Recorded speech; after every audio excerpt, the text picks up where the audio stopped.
I was watching the interview of Elon from the Davos summit, and he was talking about Mars and making humans multi-planetary species. FTS go. Props go. ABI. ABI's go.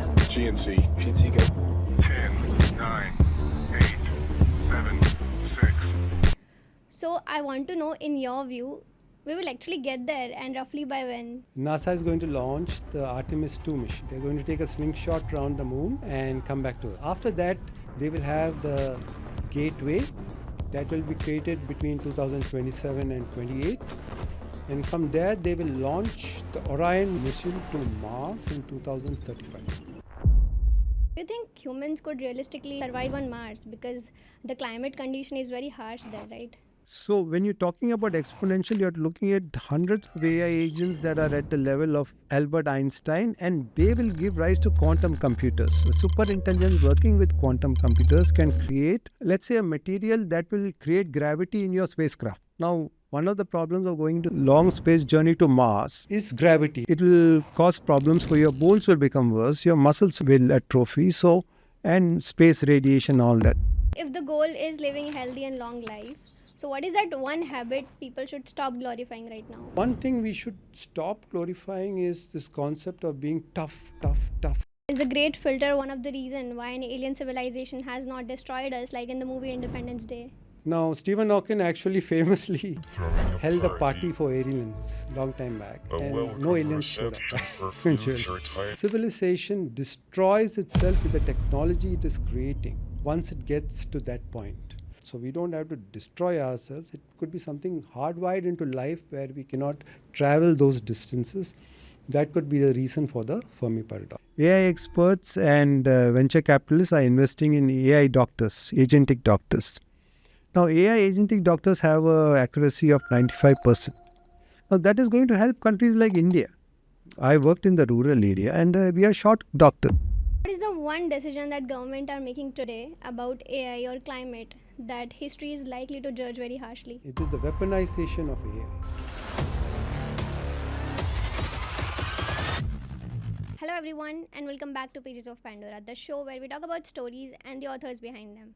Today we have with us Dr. James John. He is a medical doctor by training, but someone who has always been fascinated by how nature works and how technology, especially AI, could change the course of humanity. His book, A Small Journey from Here to There, takes us into the future shaped by climate change, advanced technology, and some of the very big questions about responsibility. Today we will be diving deep into his book with the author himself. Welcome to the podcast, sir.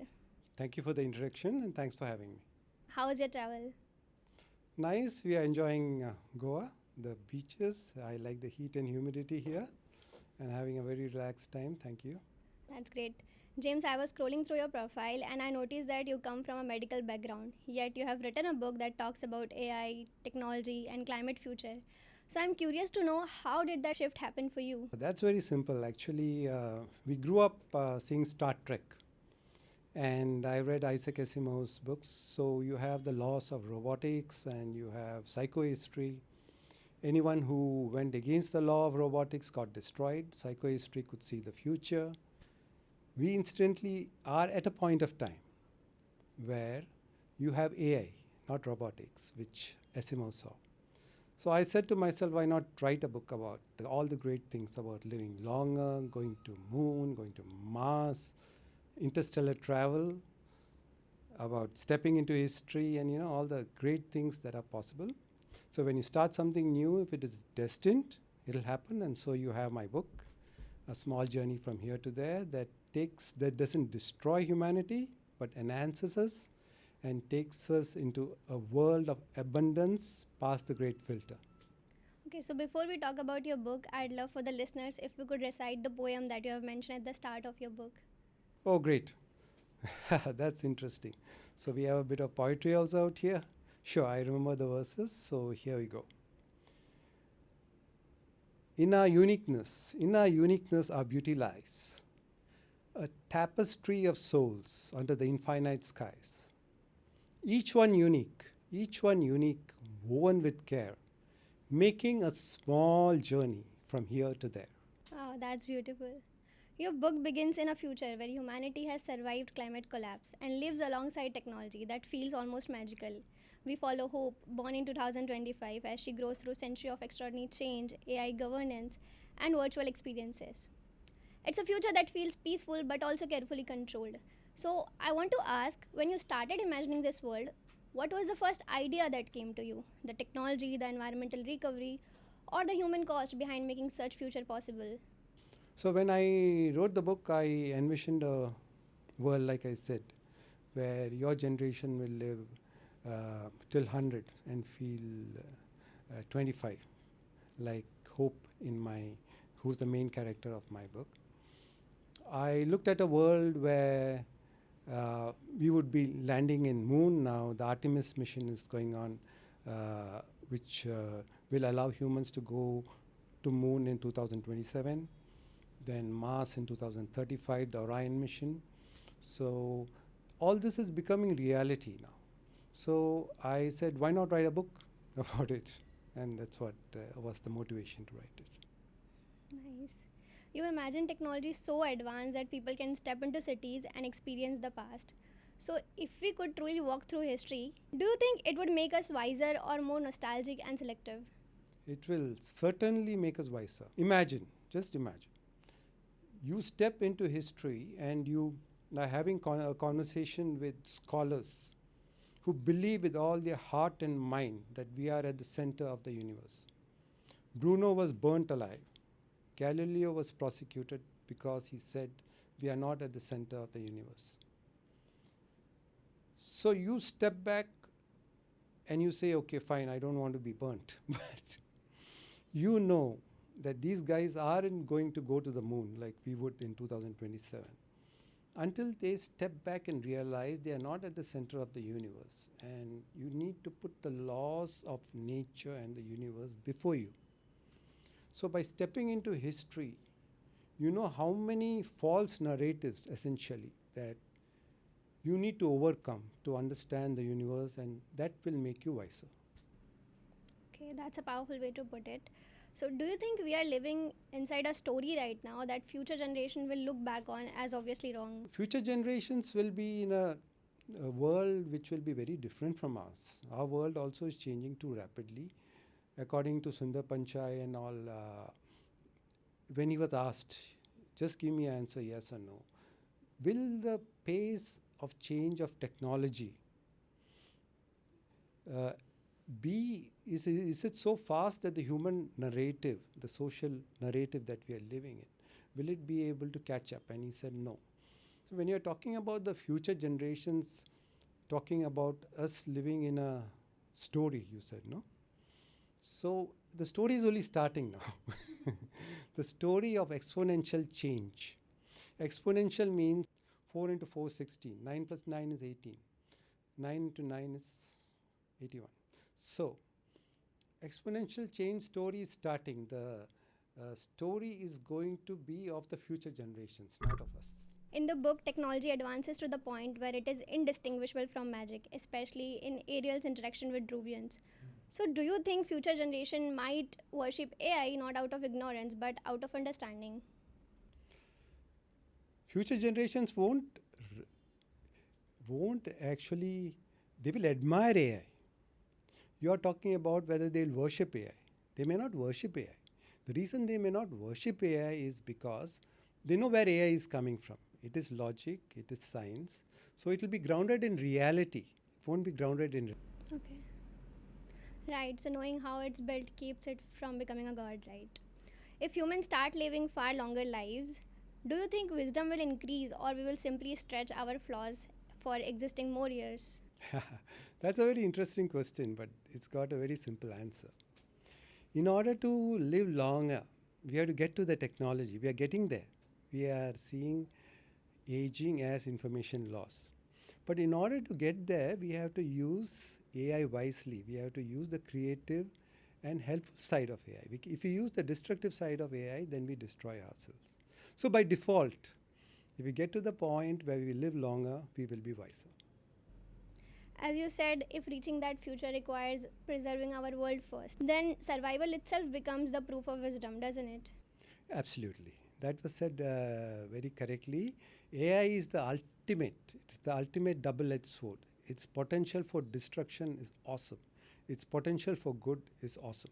You can beat cancer. I would say I would keep a timeline of 2035. You can live longer.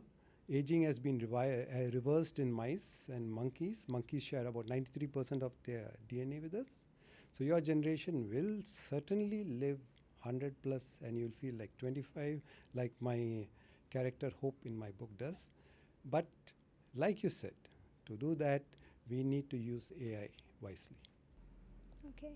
Humans achieve interstellar technology, but still confined to solar system.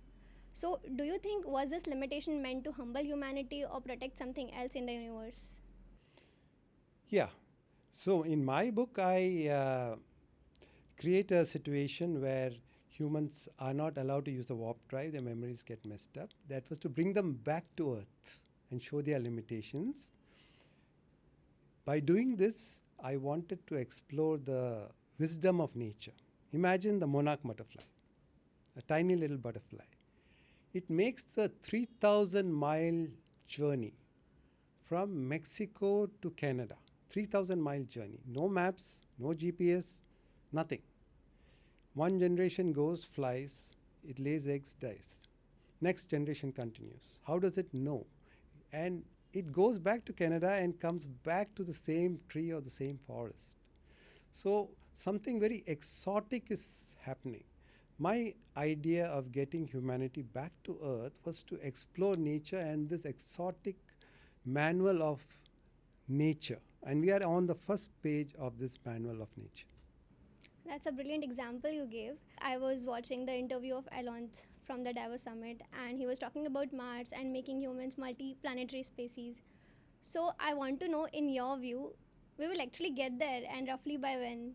Yeah, that's a very good question. In fact, the timelines are laid out. Later this month, that is February 2026, NASA is going to launch the Artemis 2 mission. They're going to take a slingshot around the moon and come back to Earth. Artemis 2 will be launched in 2027, late 2027, November, December. That's a scheduled timeline as of now, where humans are going to land on the moon and this time to stay. That is the mission of Artemis 3. Okay. After that, they will have the gateway that will be created between 2027 and 28. And from there, they will launch the Orion mission to Mars in 2035. Okay. So do you think humans could realistically survive on Mars, because the climate condition is very harsh there, right? Yeah, but that's a very interesting question. But like, when I was reading Asimov and when you look at the science fiction novels that we were reading, that's happening now. We are giving rise to an intelligence, and that you must understand the concept of exponential intelligence. AI can discuss anything from the scriptures to maths to philosophy to help you write a book, to help you sing a song, to help you paint. And it is at the level of the IQ of Albert Einstein. That is, the maths Olympiad this year was won by an AI. So when you're talking about exponential, you're looking at hundreds of AI agents that are at the level of Albert Einstein, and they will give rise to quantum computers. A superintelligence working with quantum computers can create, let's say, a material that will create gravity in your spacecraft. Now, one of the problems of going to long space journey to Mars is gravity. It will cause problems for your bones will become worse, your muscles will atrophy. So, and space radiation, all that. So certainly it is possible if you can envision the concept of exponential growth and synergism.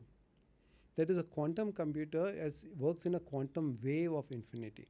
So the most highest probability way, I don't want to get too technical, but so basically what I'm saying is, out of infinite solutions, you can get a finite solution. So when you are looking at quantum computers and you are looking at a super intelligence, this is certainly possible. Okay.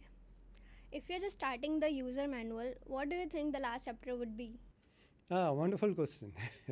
So yeah, we are starting the user manual of life. The last chapter would be that you youngsters get the magic potion of life. It is happening. I read the book Lifespan by Dr. David Sinclair. In that, he says aging is only information loss. And they have proven it in the eyes of mice and monkeys. That is, they have used a technique by which this information loss is reversed. And the eyes that were treated acted as though they are young eyes and they got rid of the diseases of aging. Aging is information loss, and it is possible for you youngsters to have a GPS for health while our ancestors had, say, something like a compass. Since we are talking about aging, in your novel you mentioned that Hope's grandmother, Mary, lives a longer life by keeping her telomeres intact. Can you give us an understanding of this concept from historical perspective?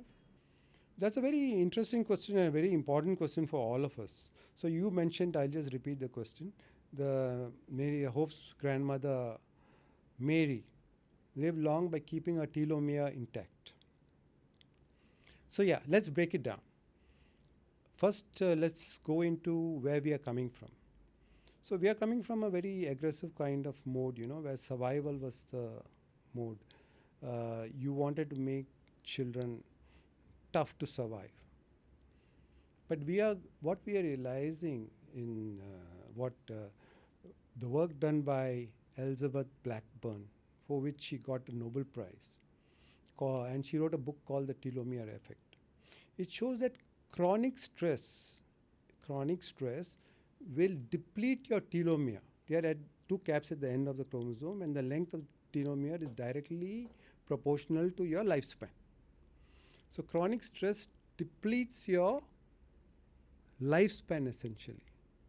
So Hope's mother, Mary, she focused on eating well, exercising well, and the things said in the book Ikigai, keeping a positive mindset. So these things are very important to keep your telomere intact. So that is the science behind it. Now, to just summarize it in one or two sentences, life is a small journey from here to there. Keep it simple, keep it stress-free, you live long and you live happy. So, if the goal is living a healthy and long life, so what is that one habit people should stop glorifying right now? That's a very good question, and it pertains to your previous question. One thing we should stop glorifying is this concept of being tough. You're living in a very difficult world, so you want to make youngsters tough, so they need to go through a lot of stress. And that is one thing we should need to understand, that stress is depleting your telomere, it is depleting your lifespan. That was part of an adversary kind of thought process, where you created tough children for a tough world. This is a very secure world where you're talking about reversing aging.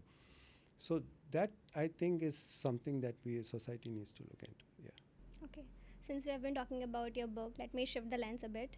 Many fear AI will replace human creativity, but your book suggests opposite, that it preserves it. So is that optimism or resistance? It certainly is not resistance, because AI can help you sing. There are some apps, you can download them and you can train your voice. Right.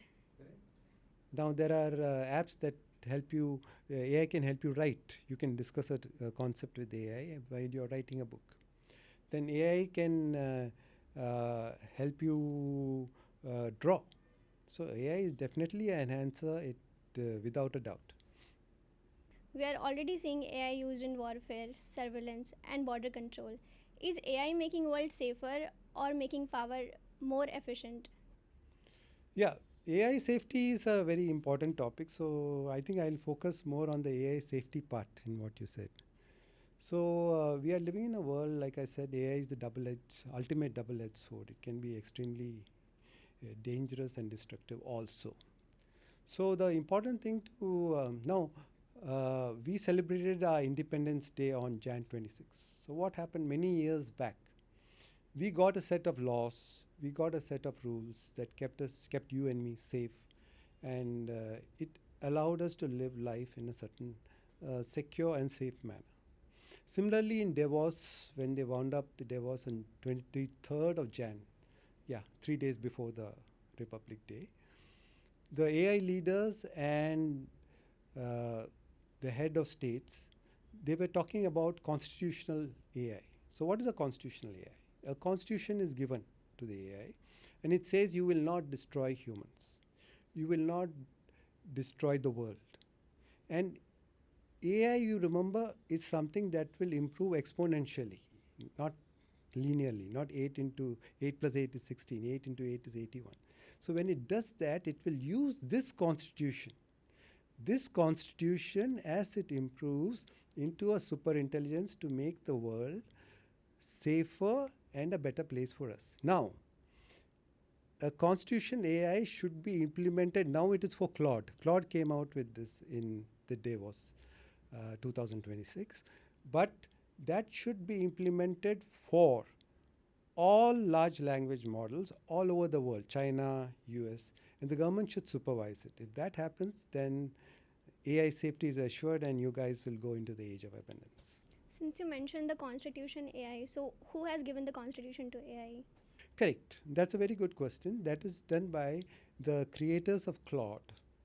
And that, along with the AI, is creating the constitution. Because you remember, AI is, if you give AI a task, then it will help you to make it still better. So it will create the clause number 1. You shall not harm humanity. How you shall not harm humanity? By preserving the environment, not killing anyone, and not doing anything that a human gets hurt. So that to summarize it in 2 sentences, the constitution is created by the people who are creating the LLM and the LLM itself. So both together are putting their digital and human mind to create the constitution. Advanced technology often arrives in rich nation first. We can already see in US, Russia, Israel. Do you think that gap will widen with AI, or could this technology be the first to level the field? That's a good question. Yeah, it is definitely true what you said, that AI is coming in richer countries. But it is going to help everyone. For example, AI experts and venture capitalists are investing in AI doctors, agentic doctors. Now, AI agentic doctors have an accuracy of 95%. Now, that is going to help countries like India. I worked in the rural area, and we are short of doctors. Millions of Indians are living there. If they succeed, millions of Indians are going to be helped. That we people living in cities are not the only ones who are going to get the best of healthcare. Millions of Indians living in rural areas also are going to get the same, if not better, healthcare. Okay, that's a hopeful way to look at it. What is the one decision that government are making today about AI or climate that history is likely to judge very harshly? That's a very obvious and unfortunate thing. It is the weaponization of AI. AI amplifies anything you want to do multifold. You want to execute something, it will execute it with perfection. Now they are creating weapons that nuclear weapons that have nuclear warheads that can cause a nuclear tsunami. So weaponization of AI, I think our descendants will look back and say that was the worst thing that the governments could do. Right. So moving towards the interesting segment of our conversation, rapid fire round. Ready? Yeah, sure. Okay. One part of Hope's world you would want to live in. Oh, most certainly I would like to live in the world where she goes exploring nature, the mountains, the oceans, and talking to the dolphins with advanced technology. Is humanity finally learning or just surviving better? The fact that we are using AI for human good, like Gemini and all that, shows that we are learning. Okay. Can technology replace responsibility? Technology is our only hope. Let me make that very clear. But the tool is as responsible as the hand that holds it. Okay. Biggest AI myth people believe right now? Biggest myth that people believe right now is that AI can do anything. Most underestimated global risk today? Most underestimated, like I said earlier, it's the weaponization of AI. Most overhyped technology right now. More overhyped technology is that, autonomous AI, the magic button. You press the button, anything will be done. I think that's the most overhyped technology. One word for humanity's future. Humanity's future is uncertain. Okay, that's the end of the rapid fire round. Is there anything else you would like to share with the audience? Certainly. I was just wondering the first verse of poetry that I repeated. If it was my AI avatar, and by the way, you can make my AI avatar in less than 5 minutes, Oh wow. and it could translate that verse into German, in French, in Marathi, in Malayalam, whatever. That's quite impressive. So it will exactly look like you and speak like you in all the language. In minutes, it'll look and speak like me. But if it wants my soul, my intellect, then I have to give all my feeds, my Instagram feed, my Facebook feed, my writing feeds. It has to know my thought process, and that will take a few months. But within a few months, you can imagine that James having a dialogue with this AI avatar, and that AI avatar may tell me, "Hey, you are the imposter." I'm like, "No, I'm the real guy. You are the imposter." So is there any advice that you would like to share with the audience related to climate future? Because the book suggests how to preserve our earth. Yeah, definitely. I would like to repeat the words of Carl Sagan. Carl Sagan, in long time back, when he saw the image from the spacecraft, Voyager, he said, "We are living on this mote of stardust. Every single event in human history, every tragedy, every war, every victory, happened on this mote of stardust, suspended in a beam of sunlight." So basically, let's keep life simple. It's a small journey from here to there. So let's keep it simple and let's keep it happy. And let's use AI to create a better world for us and our children. Since you mentioned the term great filter, is the great filter one of the reason why an alien civilization has not destroyed us like in the movie Independence Day? That's a great question. That's called the Fermi paradox. What it means is there are trillions of stars out there. Trillions of stars, and each there will be so many planets. Why is it that we have not made contact with alien life? Now, Stephen Hawking actually famously held a party for aliens long time back, and no aliens showed up eventually. But the point is, that is the Fermi paradox. So the common belief is a civilization destroys itself with the technology it is creating once it gets to that point. Now, what I suggest in my book is that need not be the case. When we reach a warp drive, our memories may get messed up. And because of that, it could be something hardwired. So we don't have to destroy ourselves. It could be something hardwired into life where we cannot travel those distances. That could be the reason for the Fermi paradox. Thank you, James. Thank you so much for sharing your ideas with us. And it's been a truly fascinating conversation. And to our listeners, thank you for watching this podcast. And do check out the book, A Small Journey from Here to There, on Amazon. It's available on Kindle. You can download it, or you can also grab the paperback copy of it.